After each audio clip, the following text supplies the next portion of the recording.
তারপরে সব ক্লিয়ার করার পরে দেখা যায় তারপরে ইঞ্জিন কাঁপে, তারপরে স্পার্ক প্লাগগুলো কি করবো, খুলবো নাকি?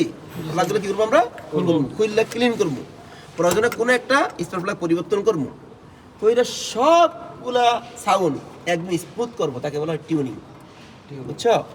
যেমন কোনটা কোনটা আছে তার ভিতরে, টিউনিং এর ভিতরে 1 নম্বরে তোমার মনে করো যে এই বর্তমানে আছে আর কি থ্রোটল ভালভ ক্লিনিং, সার্ভিসিং, প্রয়োজনে পরিবর্তন, পরিষ্কার। ক্লিয়ার?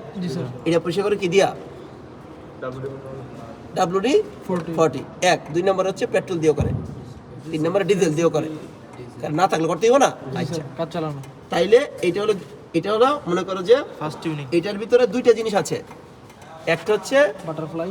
শেষ করে আমি এটা তো মনে করো যে যদি অ্যাক্সিলারেটরে চাপ প্রয়োগ করে তখন খোলে, জি স্যার। কিন্তু কিছু কিছু ইলেকট্রিক গাড়ি, সেটা তো অ্যাক্সিলারেটরে চাপ দিলে খুলতো না। বুঝছো? তখন কি করতে হবে, তখন তোমার সুইচ অন করতে হবে। সুইচ যখন অন করবে না, অন করলে আস্তে করে অ্যাক্সিলারেটর দিতে হবে, তখন দিয়ে সাথে অফ করে দিতে হবে। তাহলে কি করবো, তখন কি করবে জানো নি, থ্রোটল ভালভটা এরকম বেহা হয়ে থাকবে, সাথে সাথে বন্ধ হইতো না, অফ হইতো না। ঠিক আছে? তখন কি করবে, তখন এটা পরিষ্কার করতে সুবিধা হবে, নাহলে কিন্তু করা যাবে না। বিষয়টা বুঝছো কিনা? তখন কি হলো, তাহলে 1টা 2টা 3টা, এই যে এখানে কিন্তু একটা জিনিস আছে, খেয়াল করছো? এই ধরতে পারি না, এটা চাপ দিলে খোঁজে না, বুঝছো? খেয়াল করে, এটা কিন্তু টিউনিং এর ভিতরে পড়ে। যখনই তোমার এই বাতিটা ওখানে সিলেকশন সুইচ আছে, কি আছে সিলেকশন সুইচ, চিনো?